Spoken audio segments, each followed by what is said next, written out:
Welcome in, Big Charlie. Hello, Brother Andy. How you doing? You made it to the channel. They'll call this the Pannell channel here. You're on the Pannell channel now. Channel, is that what it is? I told Mr. Slayton to be sure to tune in tonight, the coach. Well, that's good. First of all, Charlie, when will the tournament begin? I know you can probably do that without looking at your notes. When does this tournament begin? April 8th is the first day, Andy. April 8th at Grasshopper Stadium downtown. First game here is scheduled at 11 o'clock. It'll be Southeast Guilford versus URI. Then followed with game 2 will be Randleman and Northern Guilford. Game 2 will go off at 1:30. And then game 3, Page and Wheatmore at 4 o'clock. And game 4 on April 8th would be Wesleyan, High Point Wesleyan Christian Academy and Grimsby.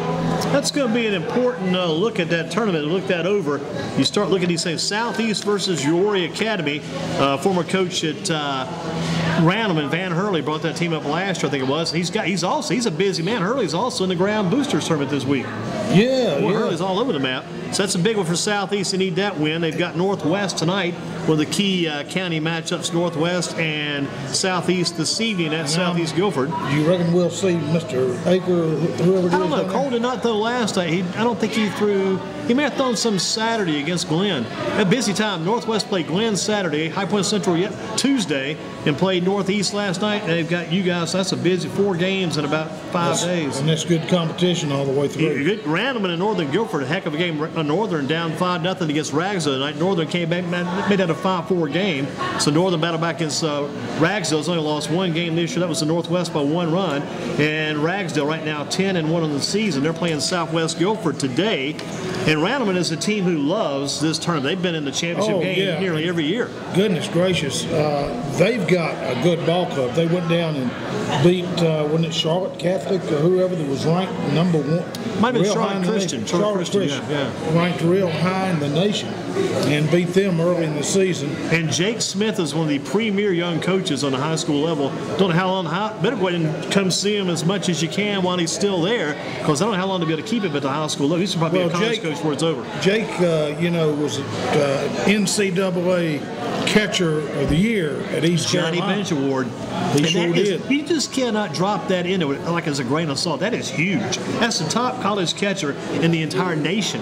I mean, a kid out of Southern Guilford High School down on Kivett Drive, headed toward High Point, and just a small area of town down on Drake Road. Southern Guilford kid, a top catcher in the entire United States, all colleges everywhere. And went on into the majors and minor league for a while and come back home. But there's been some good athletes come out of that Southern Guilford. Oh, yeah. Oh, yes, sir. Yep, Charlie Gamble IV and just a ton. And the Hackett boys, Dino and Joy. How about this Page Wheatmore game? Wheatmore going into High Point Andrews game today. Wheatmore 0-9, Andrews 0-9. So somebody's going to leave that game at 5 o'clock down High Point with a win. And Page is coming in. First time you got Page in there. Coach Harden is bringing the guys downtown. And Coach Harden's got some athletes. He's got a real strong pitcher that you probably know.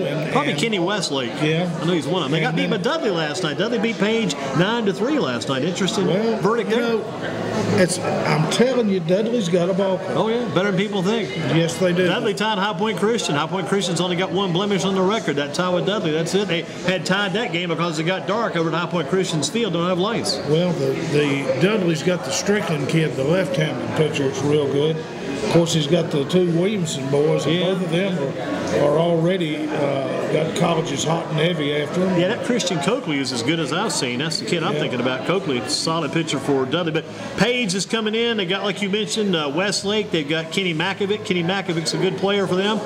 They've got a kid I think the most of at Page. I mean, all these kids are great, but this kid at Page, Stanford Shell, their third baseman, probably the best kid you'll ever run into. Great ball player. President of the senior class, GPA of about over the top 4.0 and plus. Stanford Shell. You gotta love the Harden kid. Oh, William Harden's as big as a mountain. He's huge kid. Is he going to play baseball or football? They say he might play football. He might not be able to play baseball. He might be so good in football they won't be able to let him play baseball anymore. He's a big one. He's a good one. Wesleyan, one of the top teams in the entire state. Wesleyan coming in. They got Bo Myers, which is Will Myers' little brother. So he's good. Will Myers could well be the best player ever come out of Guilford County. He's got got money to prove it for that degree. Well, now I've got Coach sent me something on him today. He is committed to Appalachian State. Myers, yeah, he's a good one. And then Jake Mobius. Jake Mobius, yeah, he's an excellent player. Going to Western Carolina. Yeah, Jake is a fine player. Plus, you got Nate Blakeney. That's Mo Blakeney's son. Mo's been on the Elon scene for years. Nate Blakeney transferred in from Westchester over to Wesley, and you got this kid Justin Olzak. Olzak's a heck of a player. He's probably been there somewhere. He's John Olzak's going brother. To Francis Marion. Yep, Olzak's a good one. You got Ben Horkey. That's Matt Horkey's brother. Matt's that at Charlotte came out of Ragsdale. Ben transferred from Ragsdale over to Wesley, and then Ben's a heck of a player. Adam Lassiter, his brother is at Chapel Hill. That's Landon Laster's brother. Yep. Yeah, and that's 3 Lasters. You got Landon. Man, yeah, exactly. Steindale, a center fielder. Eisenhower, Bailey. They're loaded. They're loaded, man. That's a loaded team. They're loaded. And I'll tell you something, Coach. Yeah. Let's go back to that Randleman deal. Oh, yeah. Listen to this. Randleman bringing into that tournament.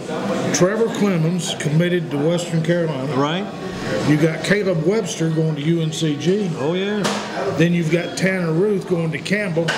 And Clinton Marsh committed to Concord University in West Virginia. That'll be his 3rd year in this tournament, too. Marsh has been there. All those kids have been there all 3 years. Every one of those Randleman kids are on D1. That's 4. And all 3 of them have been there in this tournament all 3 years. Yeah. Because Clemens was there as a freshman catcher. All these guys have been there the whole way. And Coach told me that he thinks this Evan Walls kid can play in college. He was there last Tyler year. Adams. Yeah, he's another one. That team has been in the finals every year they've been there. Every year they've been there. Now, do you know, I've got a note here from the Northern coach, Andy. Kevin Bell. He's the top pitcher, right? Yeah. Let's see here. Josh Pike on anywhere? Patrick Winicky. Winicky, yep. He's an outfielder. Yep. And Cole Chapman. Yeah, Chapman. He's been with them before, yeah. Yep. Where's Pike? Is Pike on there anywhere? Josh Pike? You list Josh? I think he is. Yeah, there he is. Yeah, I knew Josh was in there somewhere. Good hitter. Hadn't pitched as well this year as he should, but he got a big hit against Rags tonight, so Pike is in there somewhere. There's going to be some good talent. What about these Southeast Guilford Falcons? Let's just run down a few of those guys. You would bring them up, wouldn't you? Those ones you forgot, yeah. Well, let's see. We've got Ryan Stanley committed to Pfeiffer, catcher. He'll be there. Carmine Pagano committed to UNC Asheville, playing shortstop for us.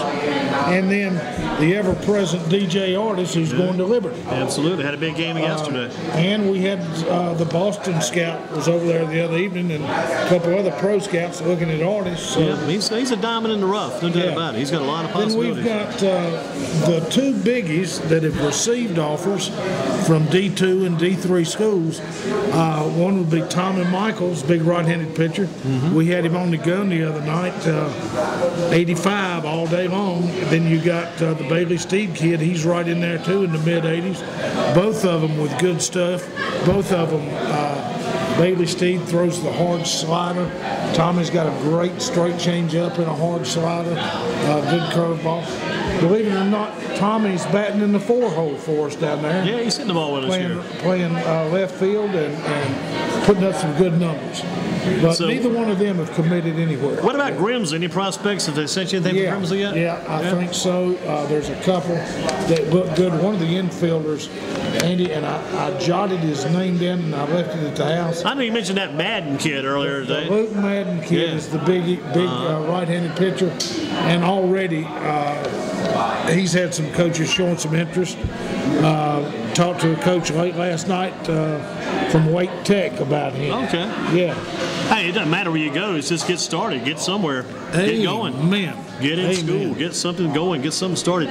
So got Southeast to get it started next week on Wednesday, 11 o'clock, taking on Uwharrie Academy. And I'm sure Van Hurley, that team is going to be a lot more mature, a lot improved from last year. Those kids are growing up now, coming up strong. And he's picked up. You know, they're older.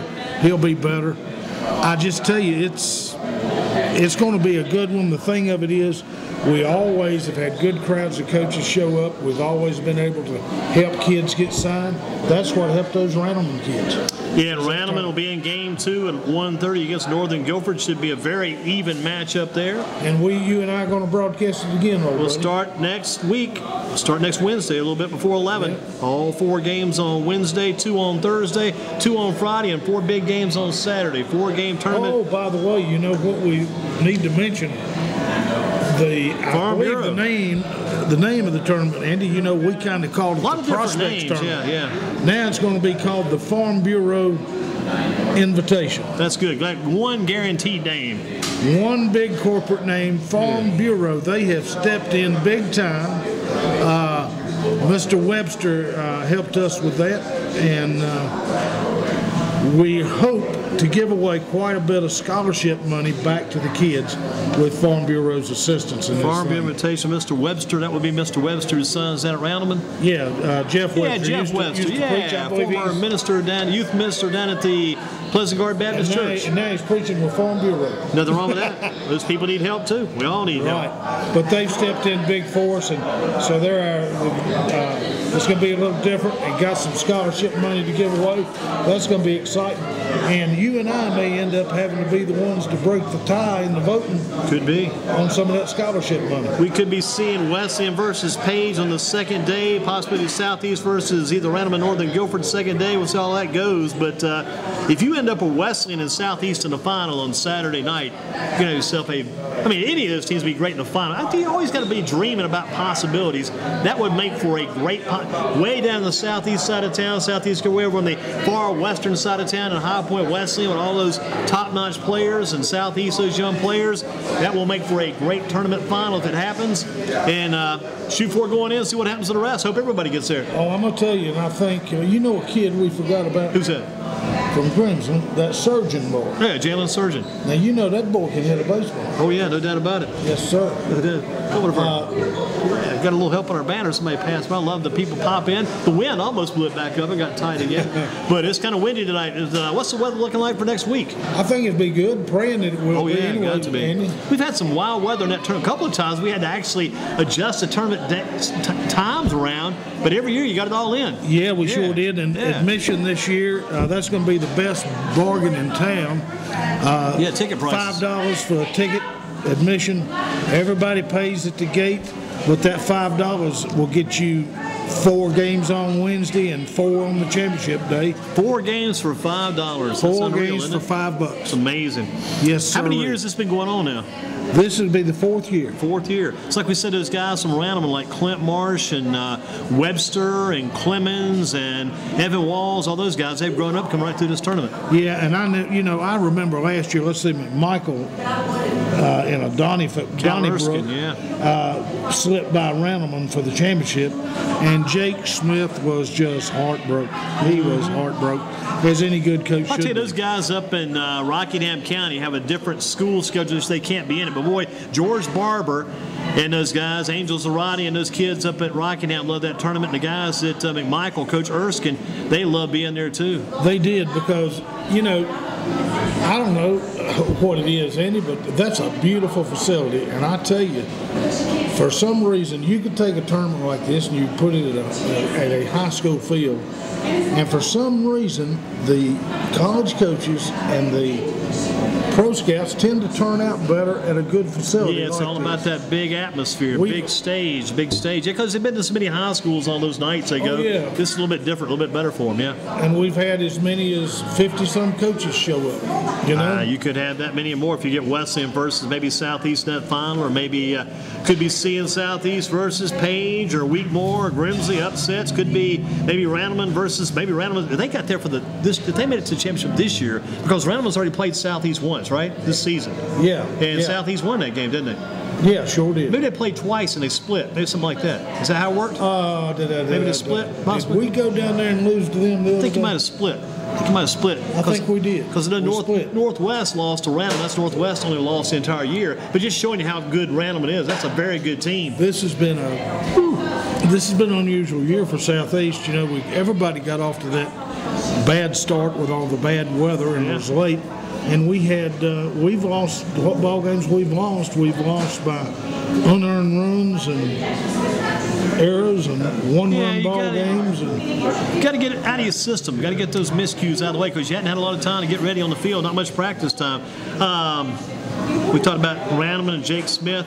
How did this tournament get started? I know Dave Beasley was kind of the brain trust behind a lot of this. How did this thing get started? Going back to history of this important tournament. You've got to give Dave the credit, and I admire him for that. You know, Dave is a basketball man. Oh, yeah. And years ago, Southeast used to be in that big basketball tournament with Timco. Right. Somehow or another, they got out of it. They've wanted back in, not been able to.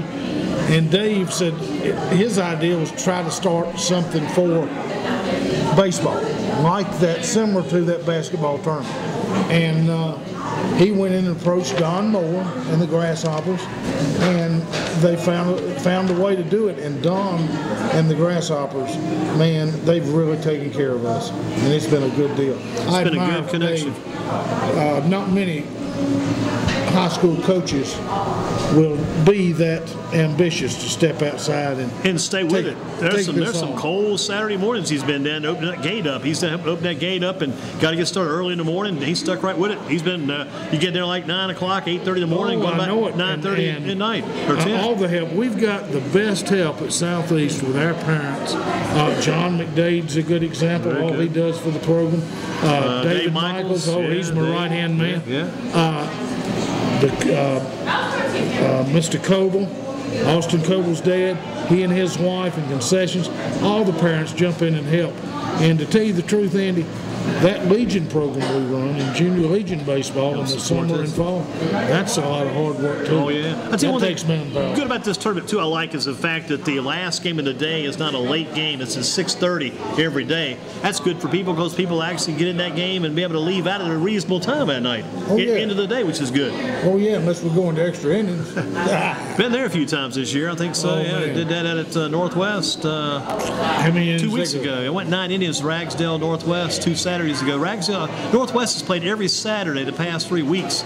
And Hunter Malone, every time I've seen Northwest play, Hunter Malone's pitched. He's won all 3 of them. He's strong. Nobody even heard of him before. I hadn't heard of Hunter Malone. Nobody knew who he was. Well, he's getting wins. If you watched him pitch yet, he's got the widest delivery. He goes to the windup. He'll kick this arm out to the kick this. I think his left hand kicks this arm out to the side. He throws that arm out like this. It just looks like a helicopter before he pitches. Weird looking approach. What grade is this kid? I think he's a junior. I think Michael Garvey, who got it Northwest. Yeah. I think that's the kid that I saw last year on JVs, wasn't it? Could be. Yeah, he's a good one. Yeah. 3-0 I've seen. All that hard work turned in by Dave Beasley. Dave's got to feel he must be a nut doing all this. He's got to be crazy. He loves it. He loves it, huh? Well, he has fun, and we've got a good group of young pitchers coming up. We've got a good group of kids coming up, and I'll tell you what's funny about Dave. Dadgone it, in 9 years that I coached with him at the middle school, we were undefeated, and he hated to cut a kid, but he only had so many uniforms. And always, I'm going to get down to 18 this year. Every year we'd go out having to get an extra uniform. And this year, do you know what? He didn't cut a kid at all on JVs or varsity. We puts all those guys, got to miss Mr. Moore, take care of to see what they would, if they're going to develop. And that's the way you build a program. And sometimes Josh, good to see as always. Keep up the good work, Josh. Josh Williams, Guilford College, is going to graduate in May with honors. And you think about it too. Sometimes that last kid in that last uniform, he might be the man that one day is the man. He might be the man for you. You never know. Well, I remember Dallas Newton back when he was in middle school. I'm telling the story Charlie told many times. He was there throwing one day, didn't have a good day. Charlie Pannell said, "Dallas, come over here again. You want to try this again?" "Yes, sir." "Think he can do it?" "I think he can do it today." Gave him one more chance. There goes Dallas Newton. He throws that baseball. Next thing you know, Dallas Newton's down in the minor league camps with the Arizona Diamondbacks.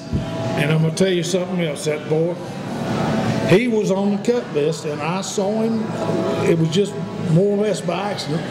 And I said, "Son, who taught you to throw like that?"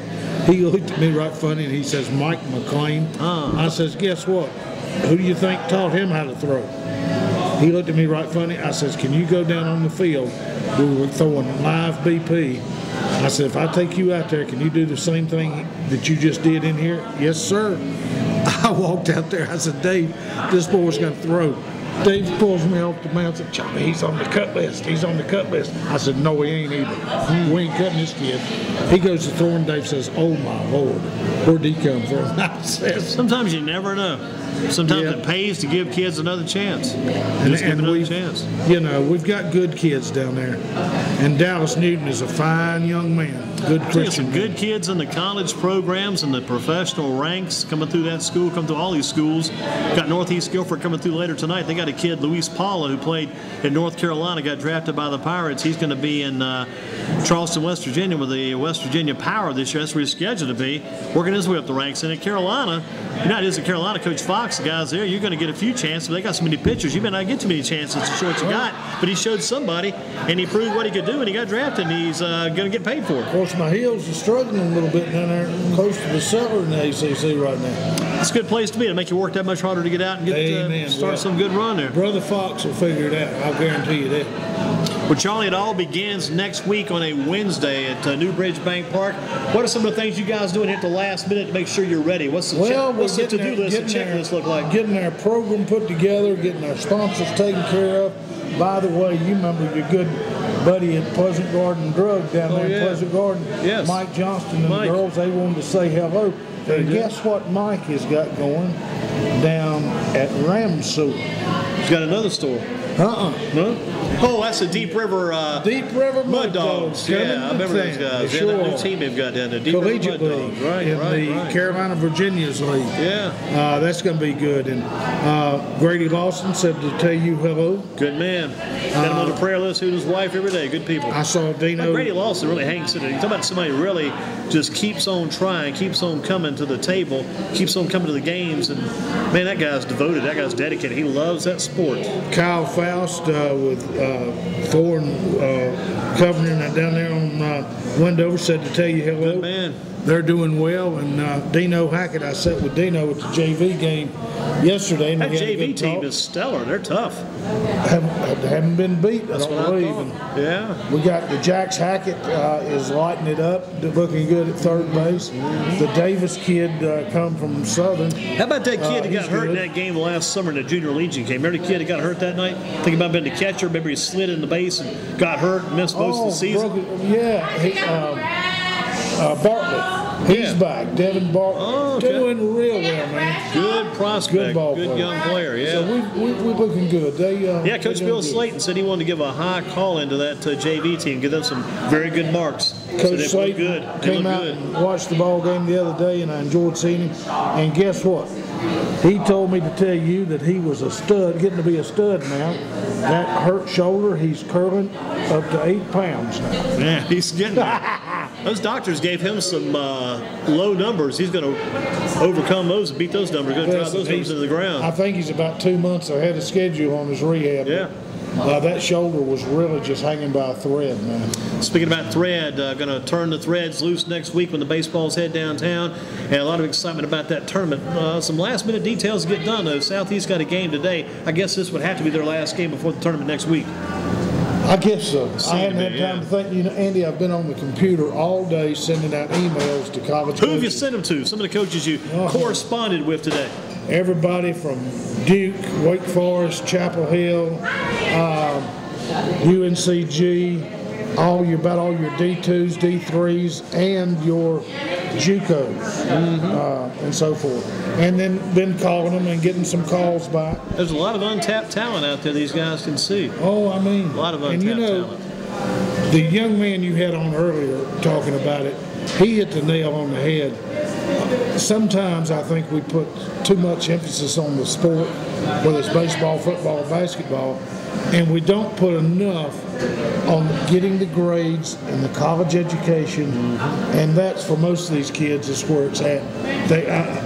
A lot of them, I don't think, realize that those grades and that GPA and SAT score are more important, Andy, than any batting average or ERA. No doubt about it. No doubt about it. I mean, in the end, that's the numbers that are going to stand up the most when you go to look for that job or go inquire about trying to get a profession going for yourself, get some work going. They ask you about that GPA. They don't ask about that ERA. No ERA. They look for the GPA. They don't look about the batting average. Look for what you did in school and what your background is. And there's really more money in academic scholarships if a kid can get it than and the coaches love that, because if they are giving out money, if that kid can get an academic scholarship, that's money he can use in another location. They love that kid. And plus, the kid, if he's good in GPA, he also brings the team GPA up a little bit too, makes the team look better. And I'm going to tell you what, I wouldn't be adverse to having a maybe marginal player that's an Einstein to travel with the team and help them with the homework. Absolutely. I mean, this kid also, about all these kids that come through, there's big kids that come through nowadays. I mean, every little guy can do a little bit of different thing for your team,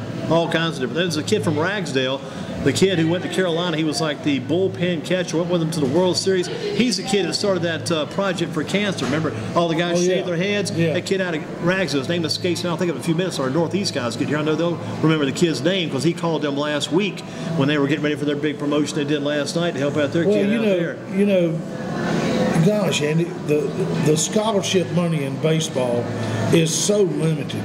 And you tell these parents, or maybe you tell, I don't know whether they don't want to believe you or they're stunned. 11.5 scholarships, full scholarships, is all that a baseball program in D1 can maintain. That's just going to barely cover in any one year. Yeah, and a little more than your starting nine players. You divide that among 36 kids on the roster. Keep about 20 pitchers. Yeah, maybe you're right. And Carolina had a 35-man roster last year. I believe they had. What was it, Andy? 16 pitchers.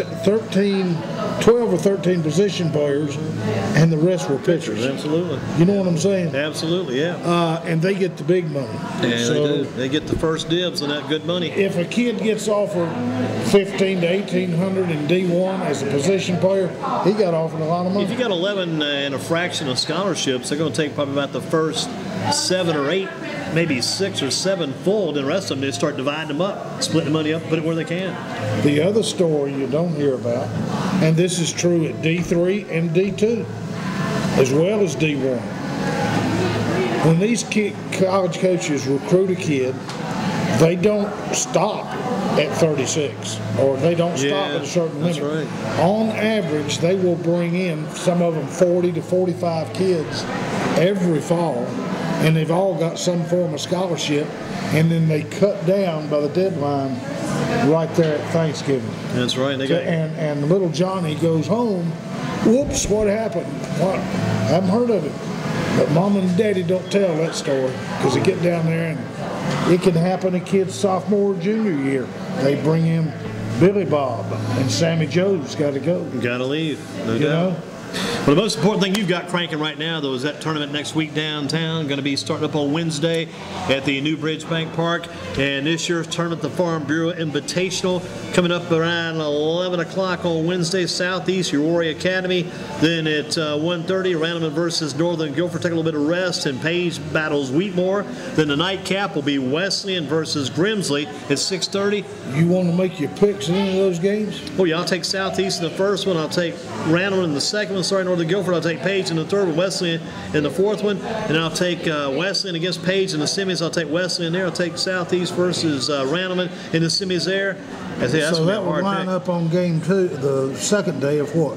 Southeast versus Randleman, and Page versus Wesleyan. And then if you get Southeast and Randleman, where's Northern in that mix? They got beat by Randleman first round.